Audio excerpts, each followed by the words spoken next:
Bueno, yo creo que si os parece vamos a empezar.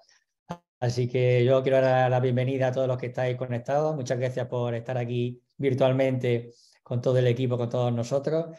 Y vamos a retomar una serie de actividades que comenzamos ya en la época anterior, que bueno, no deja de ser continuidad de algunas de estas actividades que han tenido mucho éxito y que lo que queremos sobre todo es hacer partícipes a todos los ginecólogos de Andalucía. Y en este caso muy concreto, en especial a los jóvenes, a nuestros residentes, que lo que queremos es que se sientan que son socios de la SAGO, que son ginecólogos de hecho y que están con nosotros y que, por supuesto, desde la SAGO lo que queremos hacer es canalizar a todas aquellas actividades y todas aquellas inquietudes que tengan todos los ginecólogos, que sepan que cuentan con la SAGO y, por supuesto, los residentes, que sepáis que podéis canalizar todas vuestras ilusiones, lo que queráis hacer y que estamos con vosotros para que seáis nuestro relevo generacional, sin lugar a dudas. Las sesiones anteriores, la verdad es que han tenido mucho éxito, han sido algunas de mucho nivel y nos ha sorprendido gratamente precisamente ese tema de que hayan sido de tanto nivel y que las discusiones han sido muy, muy interesantes. Recordaros, sobre todo, que no solo la participación es de agradecer, sino que también, además, luego publicaremos los casos clínicos, tenéis la inscripción al Congreso. Y todo eso ya lo viste en el libro de casos clínicos que ya está publicado y que yo creo que tendréis poco porque tenemos mucho todavía por repartir, así que os animo a que os hagáis con él y que podáis compartir todas las experiencias que han comentado vuestros compañeros en las ediciones anteriores. Así que bueno, yo sin más quiero agradecer a los que estáis aquí y por supuesto a nuestras residentes que van a ser las que van a coordinar estas sesiones, nos van a presentar este caso tan interesante. Contamos para hablar de abdomen agudo en el embarazo con dos R4 ya casi adjuntas porque están acabando su última guardia, que son María Sánchez y María Dolores Torres Miranda de Córdoba, y que tiene su tutora, que es la que ha realizado el tema, que es Raquel Jurado, que ha sido su tutora. Como expertos que van a dirigir el debate y que son las que van a poner colorada, no sabéis bien durar el tema, tenemos a Viviana Rodríguez, ginecóloga en Almería, también muy interesada en este tema, y a José David Zuero del Hospital de Linares, con el que ya estaba hablando, que me parece fenomenal que también los hospitales comarcales se sientan partícipes de todas nuestras actividades de la SAG. Así que gracias a todos, a los que vais a participar, a los que estáis ahí detrás de la pantalla. Abrir luego el turno de preguntas, que aunque sean los expertos los que van a canalizar toda esa discusión, pero que por supuesto el chat está abierto para que todos podáis preguntar todo aquello que se ocurra. Y nada, pues a las dos Marías, adelante y muchas gracias. Os dejo la palabra. Vale, muchas gracias.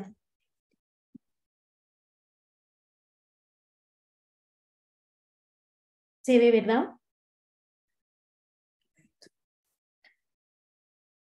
Se ve bien, se ve bien. Estupendo. Perfecto. No se puede editar, ¿no?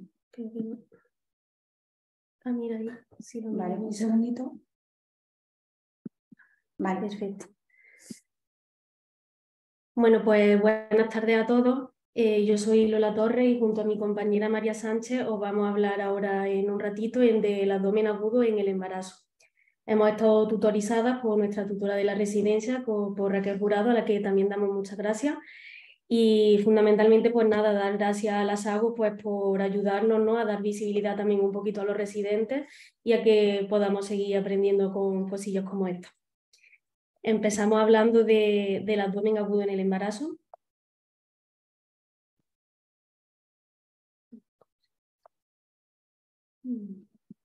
Ahora, vale.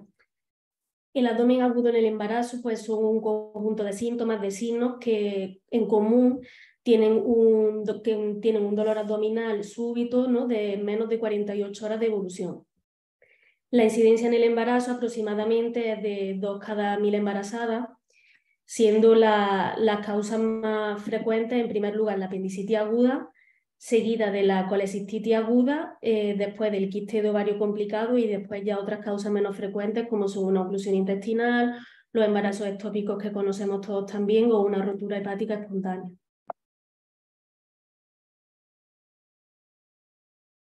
Entre los signos y síntomas destacables del abdomen agudo, ¿no?, pues tenemos el dolor abdominal, ¿no?, en un 100% de los casos, y otros también muy frecuentes como son la irritación peritoneal, la náusea, la taquicardia.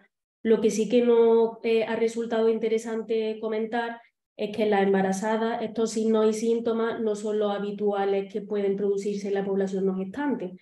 Por ejemplo, los vómitos y la fiebre están presentes solamente en un 40% de las pacientes embarazadas con abdomen agudo. Para hablar un poco de la localización, así de forma muy breve, ¿no? Pues cada localización del dolor, pues como todos sabemos, nos orienta a un diagnóstico, ¿no? En este caso, pues puede ser de causa ginecológica o puede ser de causa no ginecológica, ¿no? Que es lo que nos vamos a centrar hoy. Para destacar, digamos, el dolor difuso, ¿no? Que es el que nos puede preocupar a todos, pues puede ser una peritonitis, una apendicitis aguda, una pancreatitis, una gastroenteritis, entre otras. El diagnóstico de abdomen agudo en el embarazo es mucho más complicado, ¿no? Tenemos unos cambios anatómicos, tenemos unos cambios fisiológicos que nos dificultan, ¿no? Llegar a veces a un diagnóstico precoz. También se suma lo que hemos dicho antes, ¿no? Unos síntomas y unos signos atípicos, unos datos analíticos y radiológicos que tampoco nos facilitan esto. Así que es muy importante hacer un diagnóstico lo más precoz posible, porque la demora diagnóstica lo que aumenta en exceso es la morbimortalidad no solo de la madre, sino también del feto. Aquí nosotros como obstetras, ¿no? Tenemos dos pacientes, ¿no? Tenemos a la embarazada y también tenemos a los fetos. Entonces es muy importante trabajar con un buen equipo, no solamente de obstetras, sino acompañarnos de otros profesionales como pueden ser aparato digestivo, medicina interna, radiólogos y entre todo un poco pues abordar la patología, ¿no? que estamos llevando a cabo. Y sobre todo muy importante ver a la paciente, ¿no? Explorarla, mirarla y mirar todo en general para poder llegar a un diagnóstico lo más precoz posible. Pues vamos a empezar con los casos clínicos. Hemos elegido casos clínicos que nos hemos encontrado a lo largo de nuestra residencia y que nos han parecido interesantes para abordar este tema. El primer caso es una mujer de 33 años, tercigesta de 20 semanas de gestación, que acude a urgencia por dolor abdominal intenso de horas de evolución acompañado de sangrado vaginal. No tiene ninguna enfermedad de interés, el tercer embarazo con un parto y una cesárea. De primeras, ¿qué pensamos? Pues que la paciente está teniendo una amenaza de aborto. ¿Qué hacemos lo primero? Es importante a la hora de una exploración, sobre todo cuando tenemos que atender síntomas que no son los frecuentes nuestros, pues un sangrado, un dolor, o sea, una exploración ginecológica, tener una sistemática. Empezamos con una exploración física, es muy importante fijarnos en la cara de la mujer, en cómo está, que siempre muchas veces se nos olvida describirlo. Entonces vemos que esta paciente ya la conocíamos porque venía varias veces a urgencia por sangrado.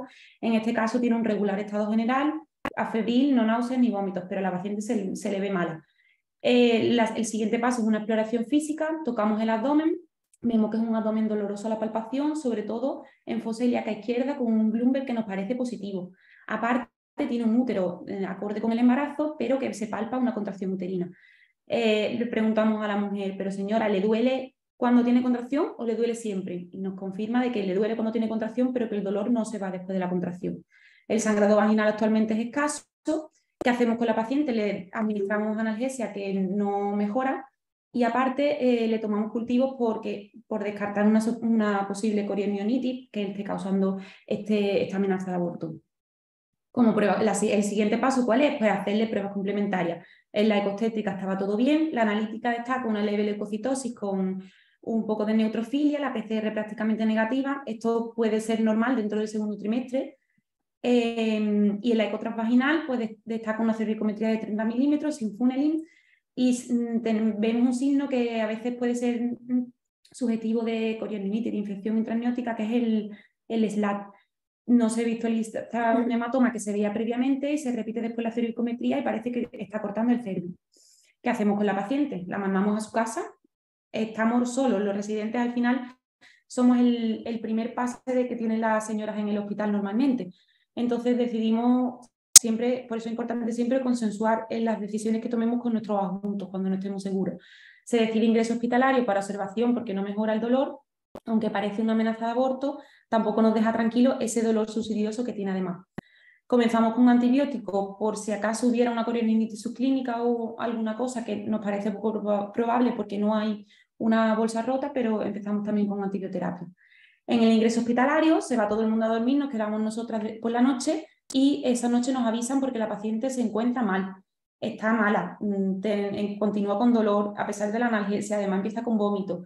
Ahora además presenta un dolor en fosa ilíaca derecha, antes era en fosa ilíaca izquierda, ahora fosa ilíaca derecha con gluten positivo. El útero está contraído, repetimos la cervicometría, pues mira, se estará poniendo de parto, más o menos sigue igual. Tiene contracciones regulares, pero tiene ya una afectación del estado general. ¿Qué hacemos? Porque no nos quedamos tranquilos, no parece solo un aborto en curso, tendrá una apendicitis aguda que le esté provocando este aborto en curso. Como residentes, para los que nos estén escuchando, una decisión de este, o sea, cuando una paciente está mala, no debemos decidirlo solo nosotros. Entonces, ¿qué tenemos que hacer? Si es por la noche, si por la noche a lo mejor estamos menos tutelados, pues debemos siempre de llamar a la Junta, que es lo que hicimos en este caso, y pedir ayuda a otras especialidades.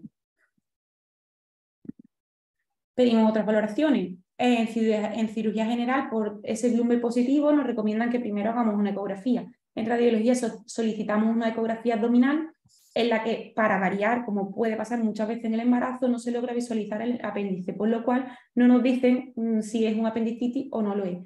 Nos dicen que si persiste la sospecha clínica, pasemos a una prueba de segundo nivel, que sería hacer una resonancia.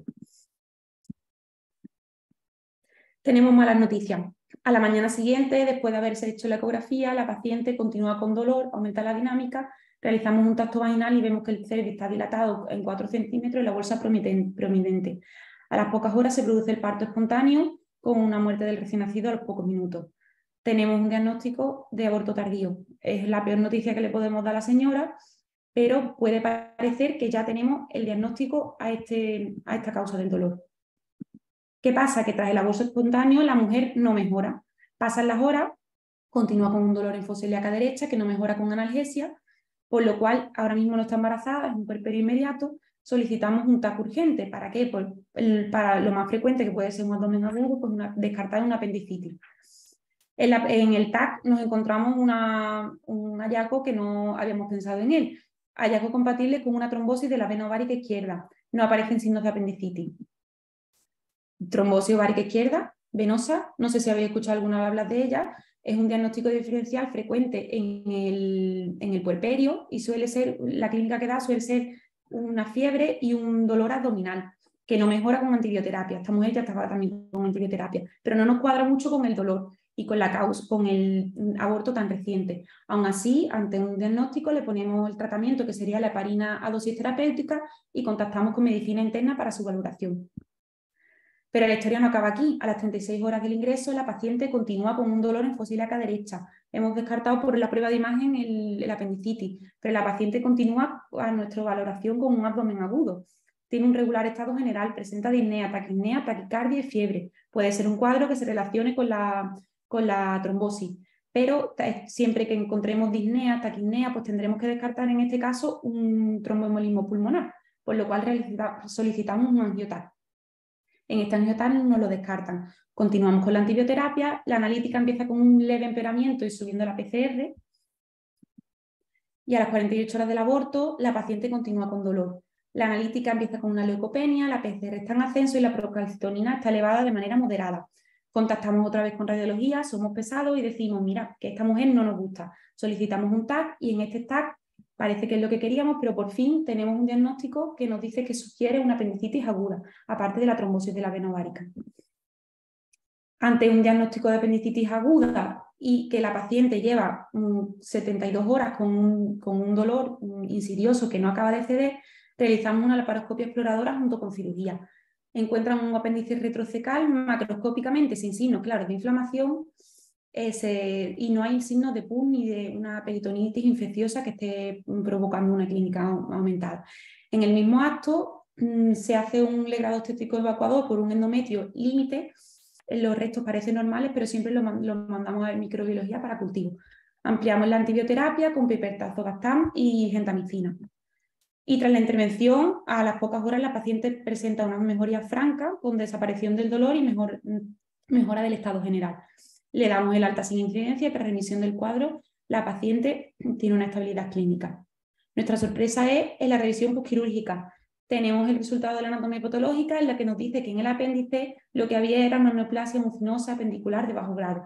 La señora tenía un cáncer de apéndice Revisando un poco la literatura, este cáncer suele encontrarse como un hallazgo en la apendicitis y suele dar suele dar un cuadro que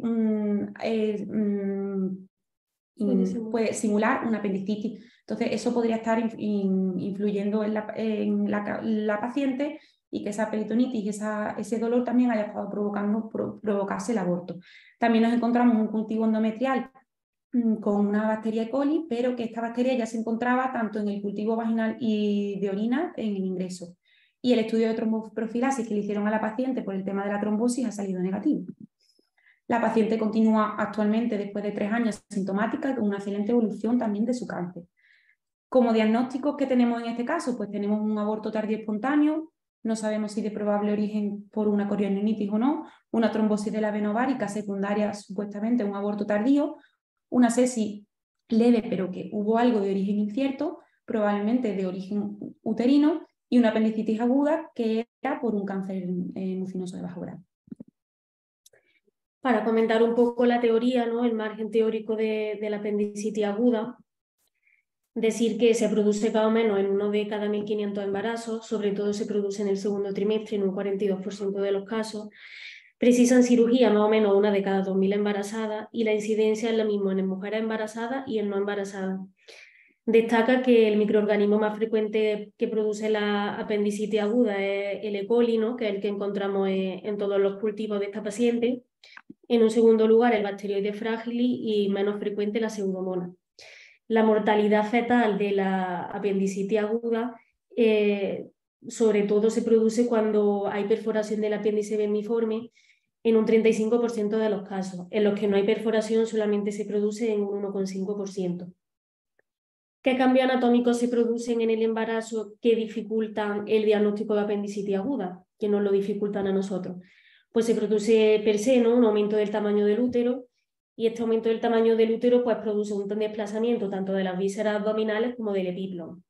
Este desplazamiento de las vísceras abdominales hace que el intestino, ¿no? Se vuelva mucho más vulnerable a los traumatismos y por tanto pues, también se pueden producir síntomas inusuales en el dolor, ¿no? Y con respecto al desplazamiento del epíplon, este tiene menor capacidad y para encapsular y delimitar la peritonitis y por tanto pues, puede producir mayor gravedad de los síntomas. También se producen unos cambios fisiológicos en el embarazo, como ha comentado antes María, ¿no? Se produce una leucocitosis. Esta leucocitosis sobre todo se produce en relación al estrés del parto, ¿no? Sobre todo por eso se produce en el parto y en el puerperio. Y se produce también con respecto al conteo diferencial de los leucocitos, la mayor proporción corresponde a los neutrófilos, que normalmente están incluso mayores del 70%.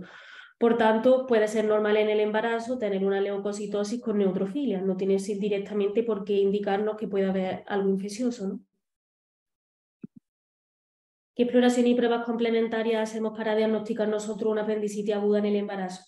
Pues la apendicitis aguda tiene un diagnóstico clínico. Nada más que la sospecha de que la paciente pueda tener una apendicitis aguda ya es motivo para ejercer un tratamiento, ¿no?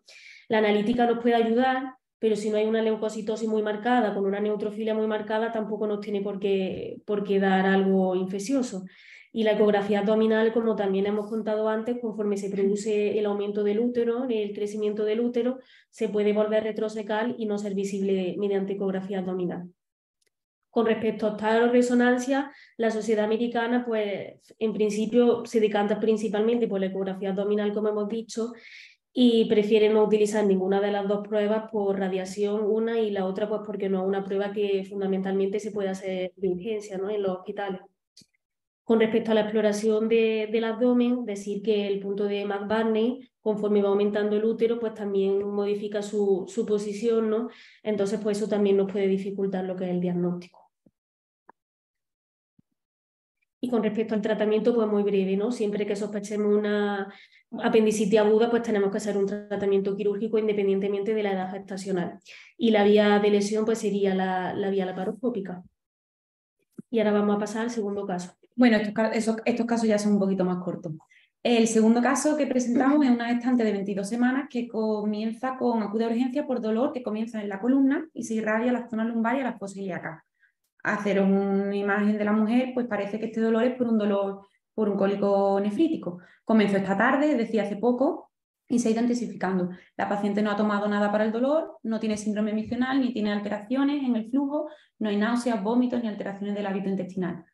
Destaca una obesidad con un IMC de 40, una protusión cervical que ella refiere molestias en la columna desde entonces por un atropello, y es el tercer embarazo viable con un parto y una cesárea.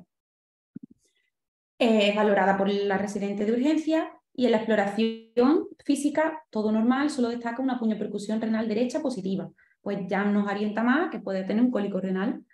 En la analítica está dentro todo de los parámetros normales y la paciente refiere dolor a pesar del analgésico intravenoso. ¿Qué hacemos con esta paciente? Creemos que ambas actitudes estarían bien. Bien alta a domicilio porque lleva pocas horas de evolución, la analítica está normal y está febril. Nos parece una paciente que, bueno, pues que tiene poca tolerancia al dolor. Si no hay mejoría, pues que vuelva. O ingresarla en planta. ¿Por qué? Porque hay escasa mejoría del tratamiento, porque la cara no nos acaba de gustar y para un control del dolor IV. Pero ¿qué pasa? Pues que tenemos siempre, nos pasa a los residentes, ¿no? Tenemos miedo que mañana nos riñan en el pase de guardia por ingresar un simple cólico nefrítico. Durante el ingreso la paciente continúa con dolor y aparece en vómito. Por la mañana le hacemos una analítica de control con una elevación de las enzimas hepáticas y aparece urobilinógeno y bilirrubina en orina. Pues a lo mejor la paciente no tiene un cólico nefrítico, a lo mejor tiene otra cosa. ¿Qué prueba podemos pedir? Pues pedimos una ecografía abdominal, que es el gol estándar que tenemos en las embarazadas para poder intentar visualizar la causa de este dolor. Hacemos diagnóstico diferencial entre apendicitis, patología renal y patología hepática biliar. Luego hay cosas raras, pero esto es lo más frecuente. Y el diagnóstico que nos da, pues nos dice que tiene una colelitiasis con coledocolitiasis. No parece que esté infectado, es decir, no es un abdomen agudo como tal, porque no tiene una colangitis ni tiene una colecistitis, pero sí que tiene bastantes cálculos en la vesícula y un cálculo que está en el colédoco. Al día siguiente la paciente presenta mejoría y normalización de las enzimas hepáticas. Entonces, ¿qué hacemos antes de darle el alta? Que parece que es un dolor abdominal sin más, que se ha controlado con un cólico biliar. Pues pedimos ayuda a los especialistas de esto. Llamamos a digestivos, que ven que la paciente está bien, todo es negativo y dada la estabilidad, impresionando un cólico, lo que queremos descartar como una cosa que puede ser una complicación de un abdomen agudo, que sobre todo por la piedra que tiene en el colédoco, que puede hacer una colangitis, que puede infectarse y pueda generar una pancreatitis o una perforación, que sí sería un motivo de una urgencia grave. Entonces ellos nos dicen que no, que parece que es un cólico por las piedras justo en la vesícula y que después ahora mismo tendremos una observación y que tras finalizar el embarazo realizaremos una CPR. Durante el ingreso, ¿qué pasa? La paciente vuelve otra vez con un episodio del cólico. Llamamos a cirugía general, que son los siguientes, y ellos hacen una buena anamnesis de la paciente y la paciente refiere dolores en hipocondrio derecho, ese dolor que decíamos que tenía una puñopercusión renal derecha positiva, pues que ese dolor ahora mismo tiene un Murphy positivo y ese dolor lleva como año y medio de evolución y ella lo achacaba al problema de su accidente y este es el tercer episodio similar que ocurre en el embarazo. Aquí nos tenemos que poner en alerta, es una paciente con un IMC de 40 en un segundo trimestre, que ya es un embarazo que está más avanzado, donde ya tenemos 3 episodios similares en este periodo de tiempo que ha estado ingresada y deberíamos de consensuar en un equipo multidisciplinar qué decisión tomamos con ella. Se discute en 3 opciones. Hacerle una CPR, revisando la bibliografía, la CPR hay algunos hospitales y alguna serie de casos donde se han hecho intervenciones en embarazadas junto con protección radiológica con menos cantidad de fluoroscopia, pero hay poca experiencia. En concreto, nuestro hospital tampoco tenía gran experiencia. Entonces, en principio, esta técnica ahora mismo la desechamos. Por otra parte, podemos tener una observación hasta finalizar el embarazo, pero ya ha tenido varios episodios la señora. Nos arriesgamos a que tenga una infección o un efecto secundario peor. Y luego la otra opción, que es la que hemos decidido para la paciente, es la de realizar una intervención quirúrgica, realizar una colecistectomía y una exploración de la vía biliar. En principio sería por vía laparoscópica, pero en nuestro hospital disponemos de un buen equipo de cirujanos y ginecólogos que usan la vía robótica y decidimos operarla con el robot. Se programa la cirugía para 5 días más tarde y se realiza sin ninguna complicación y se le da el alta a las 48 horas.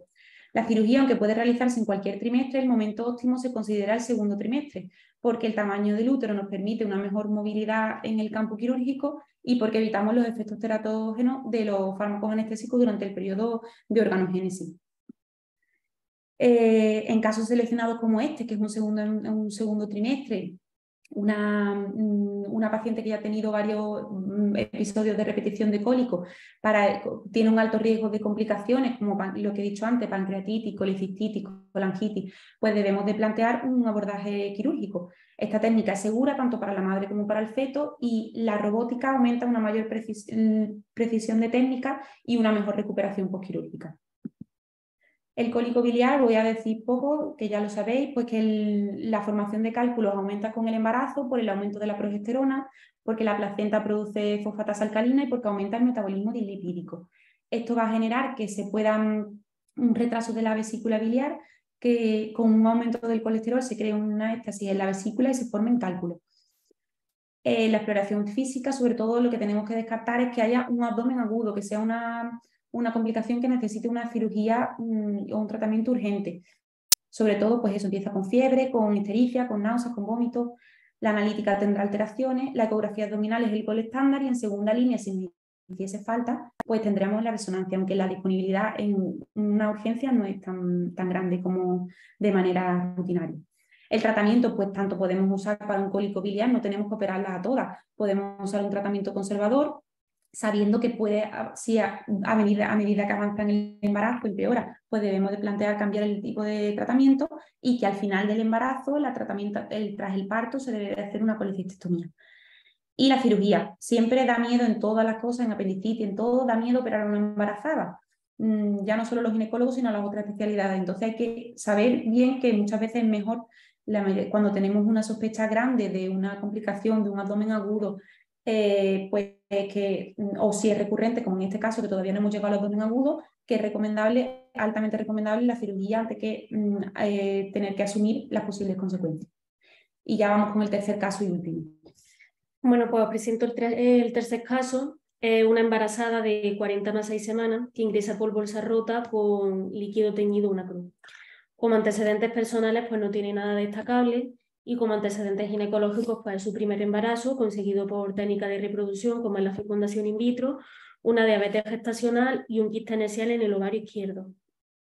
Es seguida en la consulta de embarazo de alto riesgo durante toda la gestación por una formación anexial que tiene marcadores tumorales negativos, tanto el K125, el 19,9 y el CEA.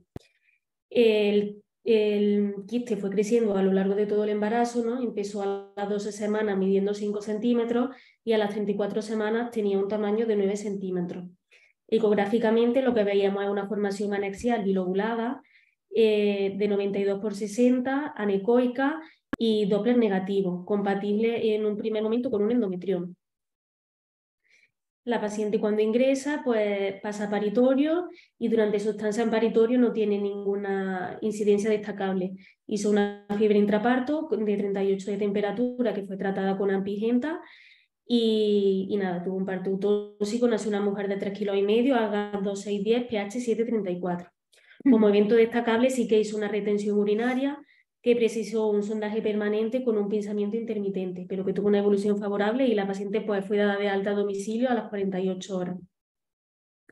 A los 9 días pues, vino la paciente remitida desde un hospital comarcal por dolor abdominal y oliguria. En la exploración pues, encontramos un abdomen blando, depresible, doloroso más intensamente en la fosa ilíaca y flanco derecho, y acudió de nuevo sondada desde el otro hospital por una retención de orina de más de 3,5 litros. Tras el sondaje, la paciente pues, refiere una muy leve mejoría, ¿no? Nosotros como ginecólogos le hicimos una eco transvaginal y abdominal y vimos un eco puerperal con un endometrio fino, no se veía líquido libre en el abdomen y no se veía ningún tipo de patología anexial. En la analítica, pues nada destacable, tenía 18.000 leucos, con un neutrófilo del 88% y una PCR de 55. Entonces aquí nos planteamos pues, hacer otro tipo de pruebas de imagen ante que la paciente persistía con mucho dolor y no mejoraba, ¿no? Entonces decidimos pedirle un TAC. ¿Qué vimos en el TAC? Pues en el TAC nos habla de un engrosamiento y captación de contraste en el peritoneo relacionado con una peritonitis, probablemente de origen infeccioso, y queda como origen, como causa, ¿no?, una causa ginecológica. Entonces, después de esto nos planteamos dónde está el endometrioma que seguimos durante todo el embarazo, porque el endometrioma no lo hemos visto ni en la eco transvaginal abdominal ni se ha visto en el TAC abdominal, ¿no? Entonces ingresamos a la paciente para tratamiento, le pusimos antibioterapia intravenosa por la sospecha de peritonitis infecciosa de la que nos habla el TAC. Empezamos con heparina dosis profiláctica y realizamos un sondaje permanente. ¿Dónde está la causa de esta peritonitis probablemente infecciosa, ¿no?, de la que nos habla la prueba de imagen? Restos puerperales, el endometrio ecográficamente lo veíamos lineal, no había signo de endometritis, los loquios eran normales, no eran malolientes. Había una sepsis, la paciente estaba febril, tampoco tenía mucho criterio clínico o analítico de sepsis, ¿no?, en este momento. Y con respecto a la fiebre intraparto, pues fue algo puntual en el expulsivo, ¿no?, y que tuvo pues su evolución buena, ¿no?, excelente. Entonces revisamos bien la historia, ¿no?, y los antecedentes de la paciente y pues comprobamos, ¿no?, lo que hemos comentado antes, ¿no?, que la paciente pues tenía un quiste anexial izquierdo durante todo el embarazo que era compatible con un endometrioma, que no estaba escrito ni en la ecografía ni en el TAC y que pues qué había pasado, ¿no?, con el endometrioma. Ha desaparecido, se ha roto. Entonces pues decidimos, revisando la historia clínica, vimos que había una posibilidad grande, ¿no?, de rotura espontánea de este endometrioma y que esta rotura fuese la que haya causado la peritonitis, ¿no?, de la que nos habla el TAC. Entonces, como la paciente no mejoraba clínicamente, pues consensuamos realizar una laparoscopia exploradora. ¿Qué vimos en esta laparoscopia? Pues vemos una moderada cantidad de líquido libre, vimos numerosas adherencias pélvicas por la endometriosis y un complejo tubo ovárico izquierdo adherido, ¿no?, a la pared pélvica. Realizamos una liberación de este complejo tubo ovárico y una liberación de todas las adherencias y vimos, ¿no?, restos compatibles con la rotura del endometrioma previo. ¿Qué evolución postquirúrgica tuvo la paciente? Pues tuvo un postoperatorio excelente, a las 48 horas se fue de alta a casa, se suspendió la antibioterapia tras la cirugía por la ausencia de signos infecciosos, ¿no?, y de peritonitis infecciosa, cuando ya vimos que la peritonitis había sido causada por la rotura del endometrioma, y el sondaje permanente pues se retiró a los 5 días y ya no precisó más sondaje ni tuvo ningún tipo de complicación posterior. Con respecto un poco muy breve a las formaciones anexiales en el embarazo, siempre nos podemos preguntar, ¿los quistes durante el embarazo crecen? ¿Hay algún signo que nos haga pensar en malignidad en estas pacientes? ¿Hay alguna prueba complementaria que nos ayude más que otra? El diagnóstico por excelencia, ¿no?, de la formación anexial en el embarazo es la ecografía, ¿no?, en la que tiene más sensibilidad y especificidad, y los criterios en el embarazo, ¿no?, de los criterios con respecto a ecográficos con respecto a las formaciones anexiales son los mismos en las embarazadas que en las no embarazadas, ¿no?, guiándonos fundamentalmente por los criterios de IOTA, ¿no?, que son los criterios que tenemos normalmente en cuenta. Cuando con la ecografía nos quedan dudas, pues podemos pasar a la prueba de segunda lesión, ¿no?, que sería una resonancia magnética. El papel de los marcadores tumorales durante el embarazo pues tiene una interpretación complicada, ¿no?, tiene un papel dudoso porque todos se elevan fisiológicamente durante el embarazo por las hormonas, ¿no? Entonces, ¿qué nos puede hacer, por ejemplo, sospechar que pueda haber un tumor, ¿no? Pues, por ejemplo, el K125 persistentemente elevado y con títulos altos, ¿no? Eso ya pues sí nos puede hacer sospechar que pueda tener malignidad la formación anexial. Siempre acorde con una ecografía, ¿no?, que también nos pueda orientar a malignidad. Y el papel del E4 actualmente tiene un uso limitado, pero hay muchos estudios, ¿no?, que están empezando a ver que durante la gestación tiene unos niveles estables. Entonces puede que en un futuro sí que este marcador nos pueda ayudar para un diagnóstico diferencial bueno. El tratamiento pues, en el embarazo sería conservador, ¿no?, siempre que tenga un aspecto funcional, que no se sospeche malignidad ni por criterios ecográficos ni por los marcadores tumorales, que sea sintomático, que no esté complicado, ¿no?, que no se produzca una rotura, una torsión, una hemorragia, y hay que hacer un control seriado, ¿no?, a las pacientes trimestral, tanto con ecografía como con marcadores.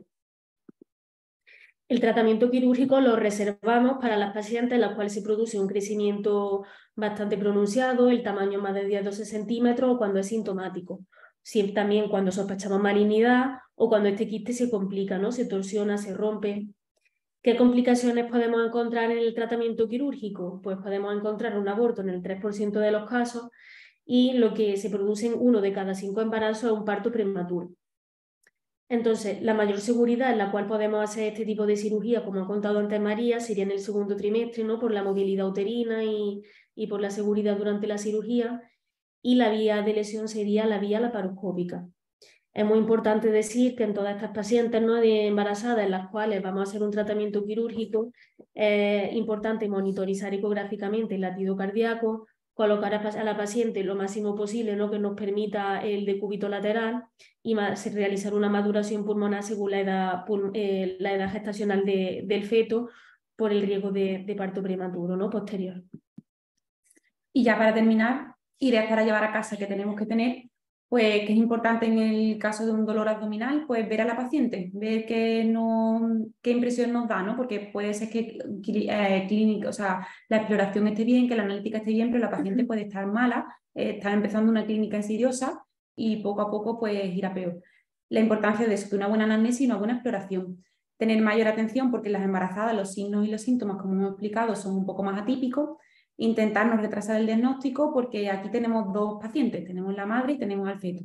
Y luego también incidir pues, en no tener miedo a la cirugía, hacer sesiones conjuntas con los cirujanos, sobre todo con ellos, ¿no?, que son los que más codo a codo tenemos que trabajar para realizar de manera firme y no retrasar el diagnóstico ni retrasar el tratamiento cuando hay una indicación clara de cirugía.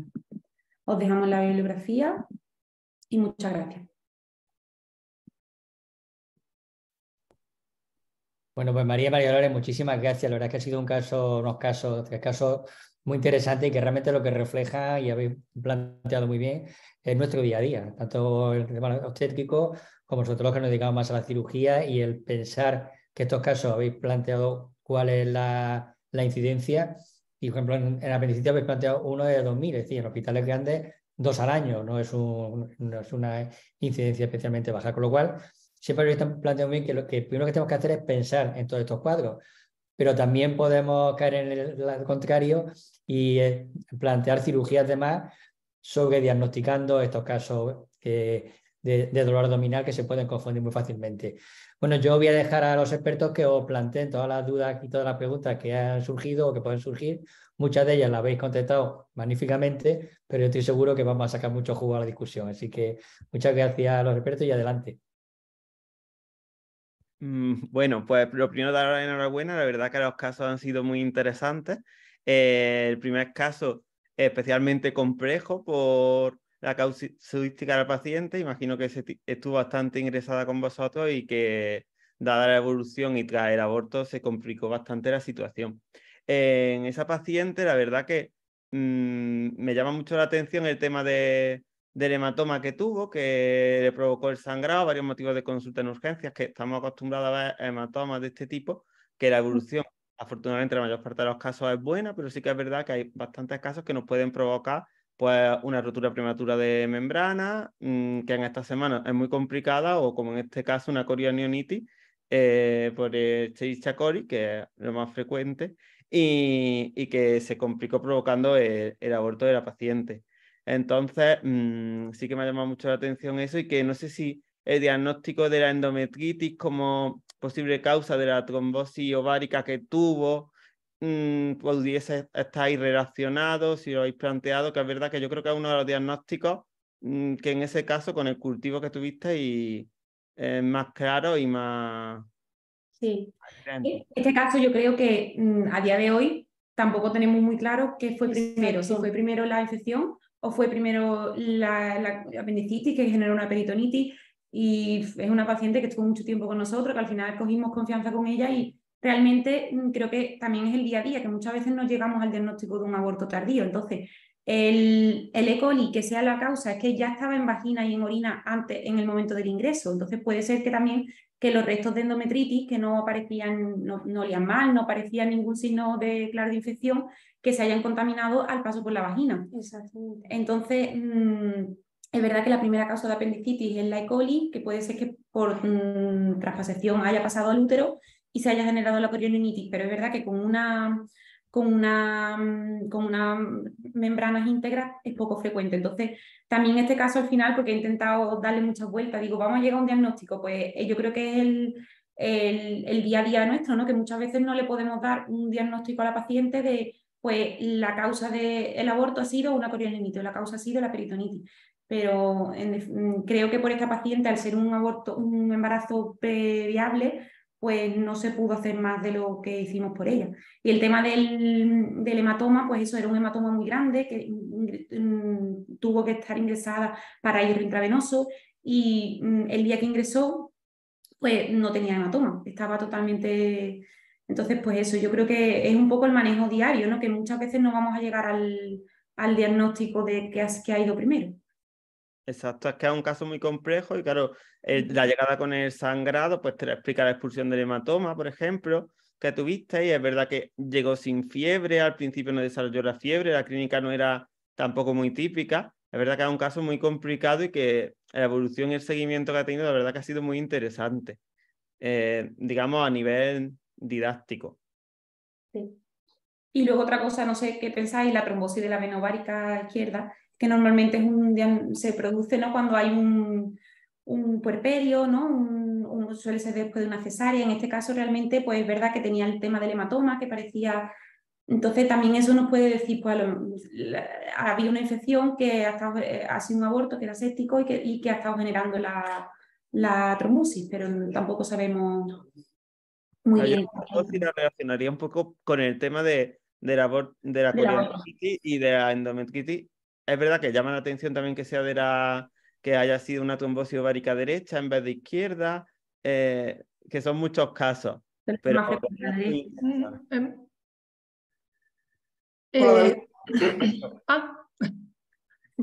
Buenas tardes. Bueno. Ante todo, me gustaría primero felicitaros por la gran presentación que habéis hecho. Creo que había hablado de 3 situaciones clínicas que se nos puede presentar en nuestro ejercicio diario y evidentemente difíciles de diagnosticar y ante todo muy difíciles también de manejar.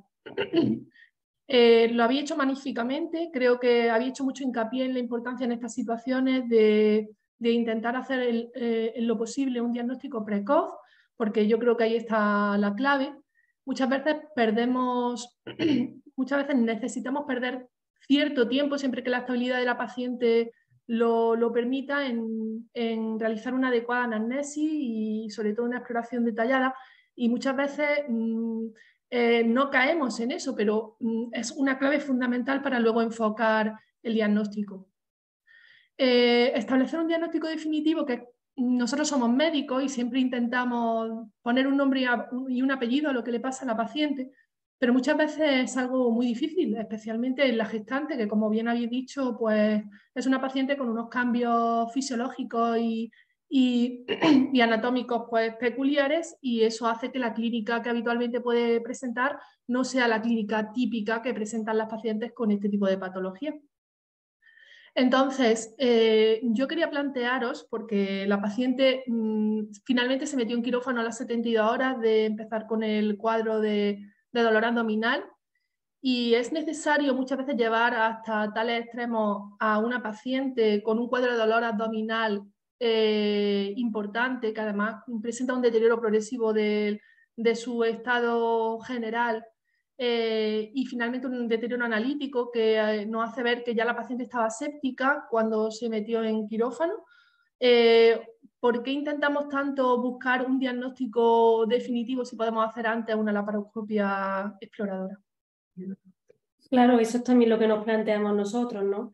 Porque el diagnóstico de una apendicitis fundamentalmente es un diagnóstico clínico, por ejemplo, y si aquí llevábamos tantos días sospechando una apendicitis, igual se podía haber hecho antes una laparoscopia, pero sí que es verdad que, yo qué sé, la paciente mejoraba un poco, después volvía a empeorar, era un cuadro muy tortuoso. El diagnóstico radiológico, que al final teníamos un TAC en el que nos hablaba de que no había apendicitis, de que lo que había era una trombosis que podía estar, que la trombosis al final, la clínica que puede dar es una fiebre, es un dolor abdominal intenso, que no cede a los antibióticos, entonces podía estar haciendo una simulación. Sí. Claramente es un caso muy, muy complicado y yo creo que hay que ponerse en situación y y es fácil hablar desde esta perspectiva, pero claro, para eso estamos aquí. Este tipo de casos nos ayudan a aprender todo de cómo tenemos que actuar. Me ha parecido muy interesante. Gracias. Otra cosilla que me gustaría preguntar en relación a que lo habéis expuesto en los 3 casos, habéis hecho mucho hincapié en que en una paciente con un abdomen quirúrgico, la vía de abordaje en una gestante debe ser la laparoscopia como primera opción, eso estamos de acuerdo. Pero quería saber si tenéis una edad gestacional límite para indicar este tipo de abordaje en la paciente gestante. En principio no. Aquí también hemos tenido otro caso de apendicitis en el 3er trimestre que también fue intervenida. Vía laparoscópica. Sí, Vía laparoscópica. Depende de valorar también, yo creo que valorar un poco también en la finalización de la gestación. Exacto. En función del cuadro clínico, pues si ya la paciente está a término o por lo que sea, pues nos da tiempo en un abdomen agudo nos da tiempo de una maduración de lo pulmonar fetal, pero en función del momento del parto, y siempre también podemos empezar con una laparoscopia y luego reconvertir a una cirugía abierta. Perfecto. Bueno, que yo me voy a permitir un inciso, porque hay alguna pregunta del chat, que aunque lo habéis comentado y lo hemos hablado, pero es sobre el tema de la incidencia, concretamente hablaba de apendicitis, pero en la bibliografía, ¿qué incidencia habéis encontrado de abdomen agudo en todos estos casos en general en el embarazo? Porque como he dicho yo al principio, parece que al final iba a ser poca y no son tan pocas, es decir, que al final, si tenemos mucho volumen de embarazadas, sí que hay un porcentaje importante. Sí, hemos encontrado una incidencia de 2 cada 1000 embarazadas de abdomen agudo. Las causas más frecuentes, como hemos dicho, son la apendicitis y la colecistitis, pero la incidencia global es de 2 cada 1000 embarazadas. Sí que es verdad que se ha visto que la incidencia de abdomen agudo es la misma tanto en embarazadas como no embarazadas, que no hay diferencia entre una y otra. Bueno, más preguntas. No sé si los que estáis en el chat tenéis alguna pregunta también por hacer.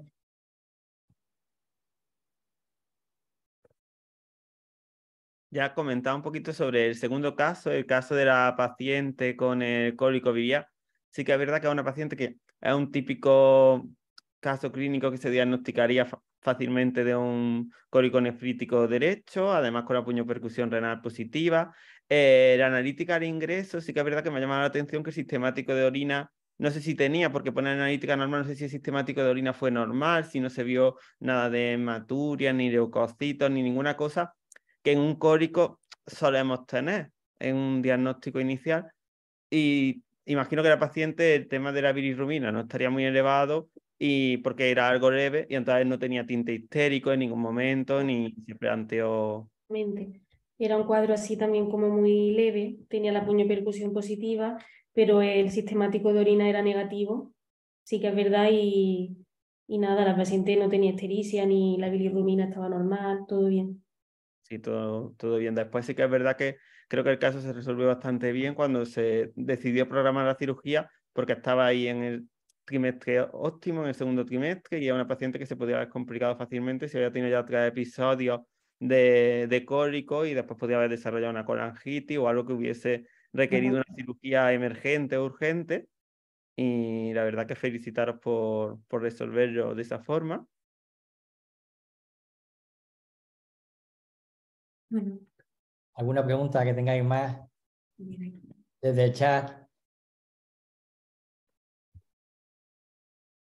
Bueno, pues entonces yo, nada, por supuesto, María y María Dolores, daros las gracias a vuestros tutores, a los expertos que habéis estado ahí. Yo creo que los casos han sido muy interesantes y reflejan realmente lo que habéis dicho, que es la vida diaria. Y además, habéis hecho algún comentario incluso sobre la vida, más que la vida, las noches del residente, la soledad, las noches del residente, que me ha parecido muy llamativo y que es verdad que esto es así, que luego te tienes que enfrentar con toda serie de casos. Y como decíamos al principio, vosotras que estáis ahora acabando y que os vais a enfrentar a que ya dejáis de ser residentes y paséis a ser adjuntos, y lo mismo tenéis un hospital grande, pero pues estáis en un comarcal, entonces os encontráis solas y os vais a enfrentar a las 4 de la mañana, que no hay ningún adjunto durmiendo, sino que el adjunto sois vosotras y que tenéis que resolver y orientar el caso muy bien. Entonces, creo que en ese sentido creo que ha sido muy instructiva la presentación, la habéis defendido muy bien, que también es difícil, porque cuando se hacen las preguntas pues surgen dudas, y surgen dudas que a veces no se habían planteado o que ni siquiera nos habíamos planteado a lo largo del desarrollo de la presentación cuando la estás preparando. O sea que yo creo que lo habéis hecho muy bien, y esto lo que tiene que ser pues nos tiene que servir para que los residentes pues, os animéis a seguir participando aquí en el Rincón de Residentes y en todas las actividades que haga la SAGO. Bueno, animar a los residentes en general y sobre todo a los que estáis en hospitales pequeños también, que participáis en nuestras actividades, que presentéis vuestros casos clínicos, que seguro que tenéis casos muy interesantes que habéis debatido, que os ha costado trabajo sacar adelante y que habéis tenido que comentar, incluso pedir la experiencia incluso de otros hospitales a veces, porque todos tenemos dudas y todos tenemos esas cuestiones que muchas veces se nos cierran los ojos y se nos cegan los ojos cuando orientamos un diagnóstico y lo tenemos orientado y no nos queremos salir de esa guía de la orientación del diagnóstico, cuando a veces tenemos que decir, bueno, vamos a empezar de cero y vamos a retomarlo, ¿no? Que yo creo que muchas veces es importante. Por eso sobre todo a los que somos más quirúrgicos, muchas ocasiones cuando ves que tiene una complicación, a veces viene bien llamar a otro y decir, oye, ven y échame una mano. Y a veces no es porque sepa más, sino porque viene fresco y es mucho más objetivo para poder resolverlo. Y yo creo que en los casos que habéis planteado, esto se da también de una forma importante. O sea que enhorabuena por la presentación, os lo agradezco enormemente, lo agradecemos de los hago todos. Como decía también a la tutora y a los expertos, y decía animaros a todos a que participéis y que nos podamos ver dentro de un mes, el siguiente miércoles de Residente, pues todos para volver a discutir y debatir estas sesiones clínicas tan interesantes. Así que muchas gracias y hasta la próxima. Que tengáis una buena noche todos. Muchas gracias. Hasta luego. Gracias.